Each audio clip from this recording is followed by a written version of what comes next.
Hello बच्चों, मैं हूं अनुज पांडे और ये है आपका फेवरेट चैनल मैथ स्टार। बच्चों, आज हम बात करेंगे कि जब कोई विद्युत द्विध्रुव एक समान विद्युत क्षेत्र में रखा होता है तो उस पर लगने वाला बल आघूर्ण का मान कितना होता है, उस पर कितना बल आघूर्ण लगता है।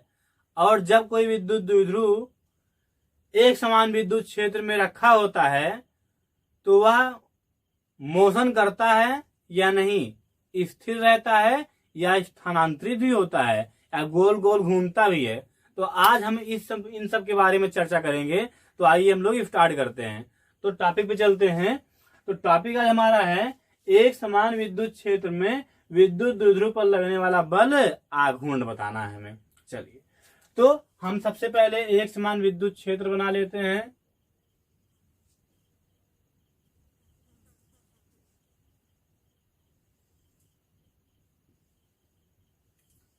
अच्छा,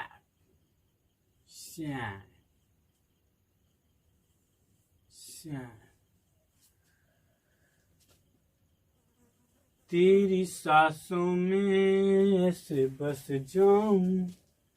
चलिए, तो ये एक समान विद्युत क्षेत्र है। आप देख लीजिए सही से, एक समान विद्युत क्षेत्र ऐसे ही बनता है।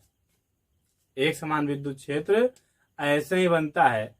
एक समान विद्युत क्षेत्र का मतलब क्या हुआ कि ऊपर नीचे जाने पर विद्युत क्षेत्र चेंज नहीं होगा। ध्यान रखिएगा, ऊपर नीचे जाने पर विद्युत क्षेत्र का जो वैल्यू है वो चेंज नहीं होगी। जब आप दाएं बाएं जाओगे विद्युत क्षेत्र की तरफ या उसके अपोजिट डायरेक्शन में, तब विद्युत क्षेत्र का जो वैल्यू है वो कम ज्यादा होगी।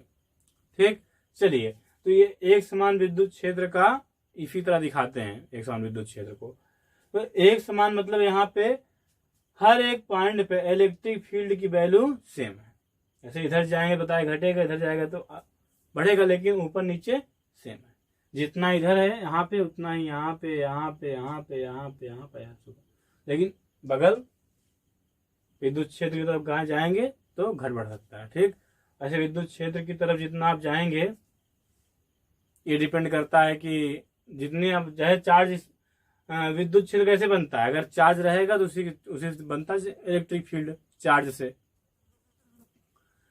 तो चार्ज से आप जितनी दूरी पर हो, कितनी दूर पर कोई वस्तु है, कितनी दूरी पर आप इलेक्ट्रिक फील्ड का वैल्यू मेजरमेंट कर रहे हो,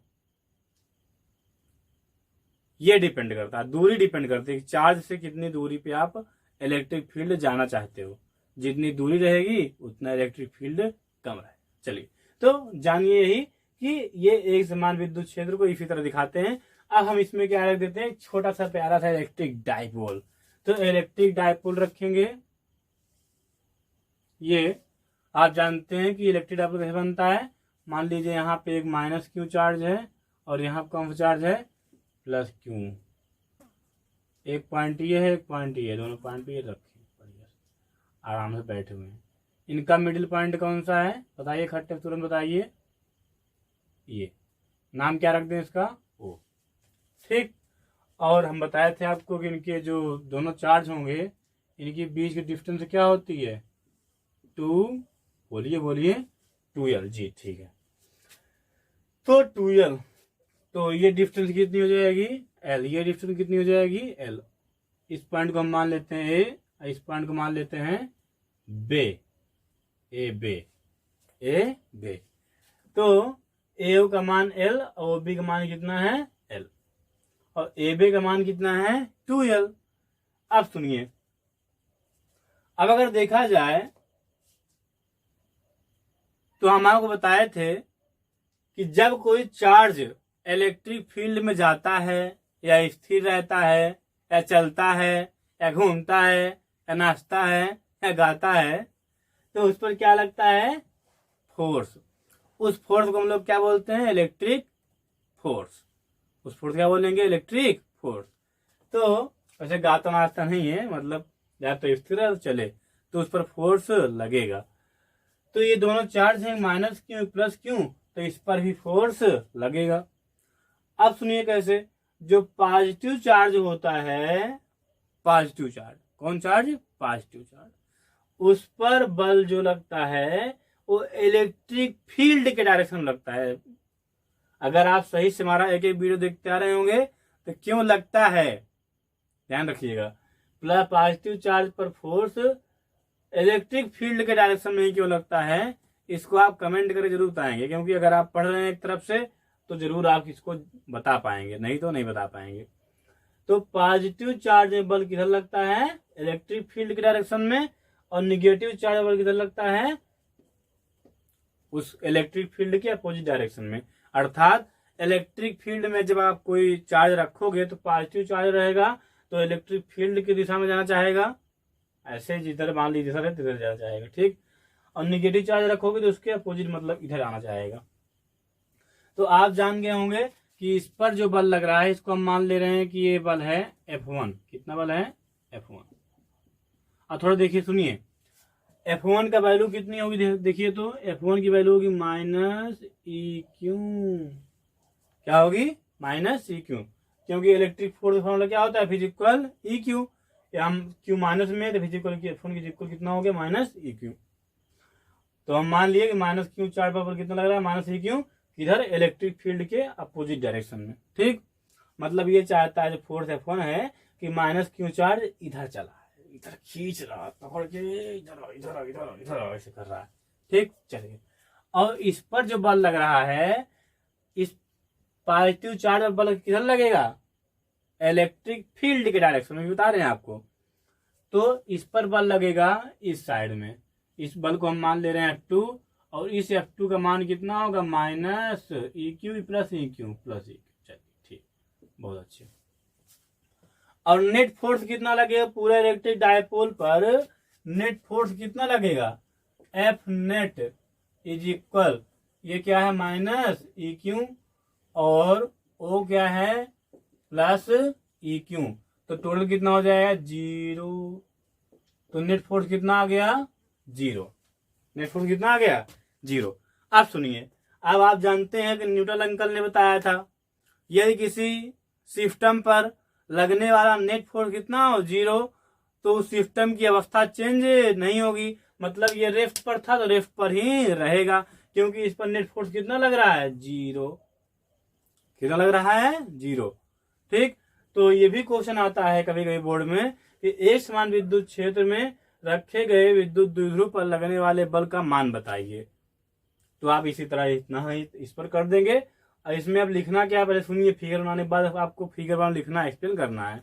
क्या लिखोगे, माना एक समान विद्युत क्षेत्र E है जिसमें एक विद्युत द्विध्रुव थीटा कोण पे, सुनिए ध्यान से, ध्यान सुनिए, एक लाइन खींच लेते हैं ये, और हम मान लेते हैं कि ये जो है ये इलेक्ट्रिक फील्ड डायरेक्शन ऐसा नहीं, ऐसे ही तो इलेक्ट्रिक फील्ड ऐसे ये, ठीक।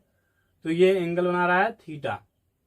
इलेक्ट्रिक जो डायपोल है, इलेक्ट्रिक डायपोल, ये इलेक्ट्रिक फील्ड से कितना एंगल बना रहा है, थीटा। कितना, थीटा, जोर से बोलिए थीटा, तो ऐसे बोलिए थीटा। चलिए, तो एंगल कितना बनाया, थीटा। अब सुनिए आगे तो इसमें आगे बात लिखेंगे क्या, तो माना, फिर सुनिए, माना एक समान विद्युत क्षेत्र E है जिसमें एक विद्युत द्विध्रुव विद्युत क्षेत्र से थीटा कोण पर रखा हुआ है। विद्युत द्विध्रुव के प्लस क्यू आवेश पर EQ बल लग रहा है तथा -Q आवेश पर -EQ बल लग रहा है, जिससे कि इस पर लगने वाला नेट बल 0 हो जाता है और विद्युत द्विध्रुव स्थानांतरित नहीं होता है, मतलब हिलता उलता नहीं है, क्योंकि नेट फोर्स कितना हो गया, 0। समझ में आ गया। तो इसको लिखना है, फिर एक बार सुनिए, माना एक समान विद्युत क्षेत्र ही है, आपको लिखना है इसको बनाने के बाद, माना एक समान विद्युत क्षेत्र ही है जिसमें एक विद्युत द्विध्रुव विद्युत क्षेत्र थीटा कोण पर रखा हुआ है, +Q आवेश पर EQ बल लग रहा है, -Q आवेश पर -EQ बल लग रहा है, जिससे कि विद्युत द्विध्रुव पर लगने वाला नेट बल 0 है, ठीक। तो इतना लिखने के बाद अब आप आगे सुनिए। तो अगर हमें क्या निकालना है, बल आघूर्ण, लगने वाला बल आघूर्ण, तो बल आघूर्ण क्या होता है, इसको आपको क्लास 11th में बताए थे, याद करिए। तो थोड़ा हम लिख भी देते हैं यहाँ पे बलाघूर्ण। बलाघूर्ण मतलब ऐसी फोर्स जो सिस्टम को घुमाए, ऐसे ऐसे घुमाए। तो यहाँ पे हम तार की डिफिनीशन लिख दे रहे हैं फिर से। तार की डिफिनीशन है किसी बल के परिमाण तथा घूर्णन अक्ष से लंबवत दूरी, कौन दूरी, लंबवत दूरी के गुणनफल को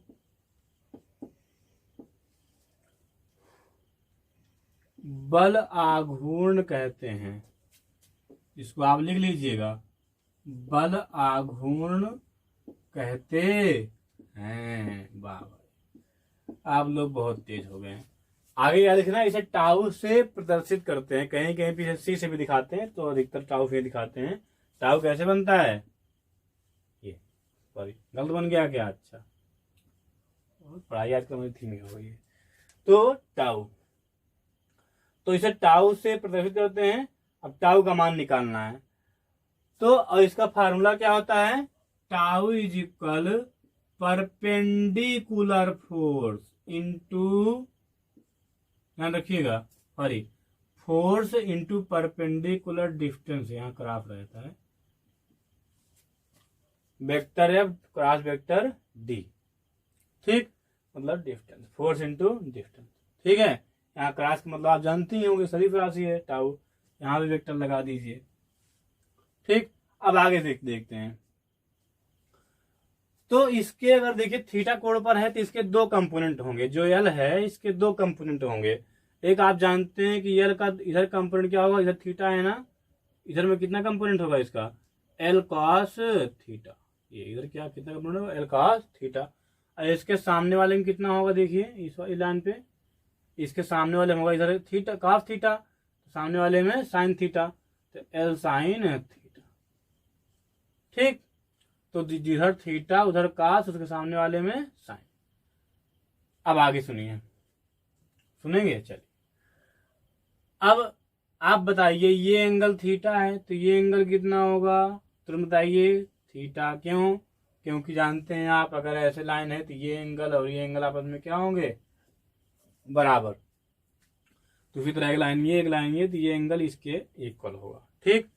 चलिए, अब एल जिधर थीटा उधर क्या होगा कॉस, तो एल का इधर कंपोनेंट क्या होगा, एल कॉस थीटा, और इसके सामने वाले में इस साइड में क्या होगा, एल साइन, इधर डायरेक्शन दिखा दीजिए, एल साइन थीटा, ठीक। अब सुनिए आगे, यहाँ पे हमें टाउ के लिए कौन सी डिस्टेंस लेनी है, परपेंडिकुलर, मतलब साइन वाली, कौन वाली, साइन वाली, जो साइन मारती हो, ठीक। तो साइन लेना है, अब इसको काफ नहीं लेना है, क्यों, क्योंकि यहाँ पे लिखा हुआ है perpendicular, force into perpendicular distance, ये फार्मूला होता है। तो अब निकालिए, टाउ इज इक्वल क्या हो जाएगा, टाउ इज इक्वल हो जाएगा, सुनिए, अब आप वेक्टर हटा दीजिए कि हम साइन लेंगे अब, तो फोर्स इंटू परपेंडिकुलर डिस्टेंस, तो पहले इस पर कितना बल आघूर्ण लग रहा है, इस वाले कंपोनेंट पर एल साइन थीटा पर, इसको निकालेंगे, फिर इसके इस पर कितना लग रहा है उसको निकाल लेंगे, फिर दोनों क्या करेंगे, जोड़ देंगे। तो यहाँ पे लिखिए टाउ इज इक्वल, पहले ऊपर, तो फोर्स कितना लग रहा है ऊपर वाले पे, ई क्यू, फोर्स कितना लगा, ई क्यू। अब सुनिए, प्लस चार्ज और माइनस चार्ज, जो प्लस माइनस है इसका यूज हम डायरेक्शन दिखाने, फोर्स के डायरेक्शन में कर लिए हैं। देखिए फोर्स का डायरेक्शन इधर हो, इधर इसमें है, इसमें इधर है।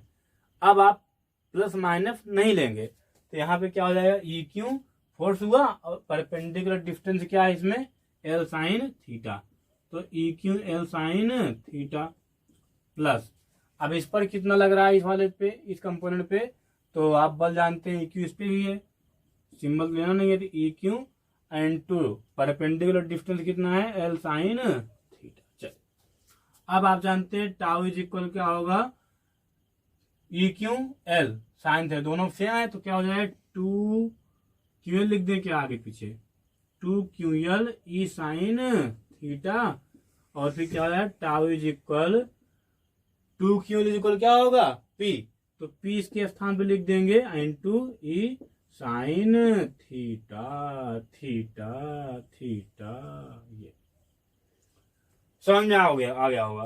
तो इस पर कितना बला गुण लगेगा पूरे ध्रुव पर, tau is equal P sine theta. ठीक, अर्थात जो पी साइन थीटा है इतना फोर्स, बला गुण मतलब फोर्स, फोर्स कौन फोर्स, घुमाने वाली फोर्स।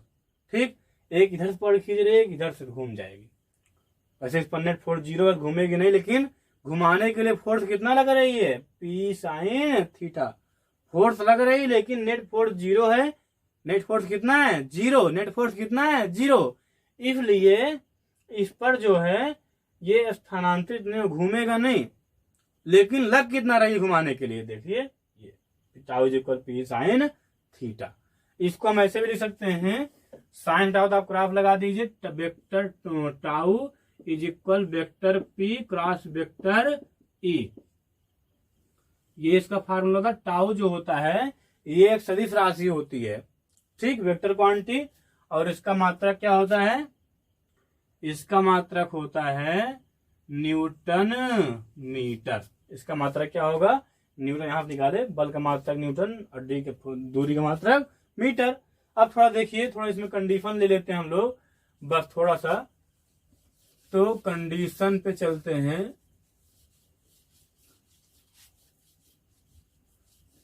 थोड़ा देखिए आपको सही दिख रहा है कि नहीं इसमें। तो इस पर जो है, जो आपका द्विध्रुव है, विद्युत द्विध्रुव, इस पर मैक्सिमम टार्क कब लगेगा, चलिए देखते हैं। तो आप देख रहे हैं tau is equal P sine theta होता है, टाउ इज इक्वल क्या है पी साइन थीटा। अब सुनिए थीटा का मैक्सिमम मान क्या होता है बताइए, साइन थीटा का मैक्सिमम मान क्या होगा 1, तो यहाँ पे 1 साइन कितने डिग्री का मान होता है 1 साइन 90, तो यहाँ पे लिखेंगे if theta is equal 90 degree, तो टाउ मैक्सिमम मतलब अधिकतम जो मान है इसका क्या हो जाएगा पी, और साइन 90 वैल्यू बच्चा अंदर क्या होगा 1, तो टाउ मैक्स क्या हो जाएगा पी। तो जब भैया जब ना आओ देखो, तो जब जो है थीटा का मान 90 डिग्री, मतलब ये जो अभी टेढ़े हैं इनको फिर ऐसे कर दिया जाए, तो इस पर बल आघूर्ण का मान क्या जाएगा मैक्सिमम, मतलब इसमें सबसे ज्यादा बल आघूर्ण कब लगेगा जब ये लंबवत रहेगा, विद्युत क्षेत्र और एल के बीच, मतलब दूरी के बीच, तो परपेंडिकुलर डिस्टेंस है उसके बीच 90 डिग्री एंगल बनेगा तब। चल अब मिनिमम कब होगा सुनिए, अब सुनिए जो इस पर बल लगता है, थोड़ा इसको मिटा देते हैं, जो इस पर बल लग रहा है टार्क, ये क्या चाहता है गधा, अगर आप किसी को मारोगे तो ऐसे थोड़ी मारोगे कि तो दिमाग खराब है मार रहे हो फालतू में। अगर हम कॉलेज में कोचिंग में किसी बच्चे को मारते हैं तो क्या फालतू मारते हैं क्या, उसको सुधारने के लिए, उसके अच्छे के लिए मारते हैं। तो ये भी फोर्स लग रहा है, ये क्यों लग रहा है, ये चाहता क्या है, तो ये चाहता है कि जो ऐसे हैं ना इनकी तरफ इनसे दूर हैं, ये इनके साथ चले, इनके पैरेलल हो जाएं।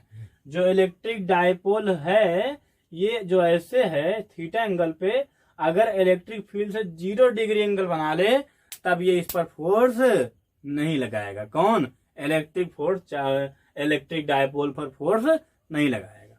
ठीक, क्यों, क्योंकि ये सूत्र कह रहा है। चलिए देखिए, हम थोड़ी कह रहे हैं, हमें कुछ आता ही नहीं, हमें सूत्र कह रहा है। चलिए कैसे, अगर देखिए टाउ का मान मिनिमम कब होगा, अगर साइन थीटा का मान 0 हो जाए तो टाउ का मान क्या हो जाएगा 0, बल आघूर्ण क्या हो जाएगा 0, तो वही लिखिए if theta is equal 0 degree, then तब क्या हो भैया, तब होगा टाउ मिनिमम, तब टाउ अंकल जो है ये मिनिमम हो जाएंगे, सबसे कम कितना मान हो जाएगा इनका, इनका मान हो जाएगा P into sine zero value क्या होती है बच्चा, बच्चा अंतर क्या होगी, 0 0 0, ये खचा। तो टाउ मिनिमम का कितना होगा, 0। कब होगा, जब परपेंडिकुलर मतलब ये जो है पूरा ऐसे हो जाएगा, L और E के बीच का एंगल कितना हो जाएगा, कितना हो जाएगा, सॉरी ये भी इसका आपको इस तरह बताना है, ये जो है इस तरह हो जाए, मतलब जो थीटा है कम होता होता होता कितना हो जाएगा, 0। तो थीटा का मान 0 हो जाएगा, तो टाउ का मान क्या हो जाएगा, 0। ठीक, तो इसमें यहीं तक। अब आगे चलते हैं हम लोग।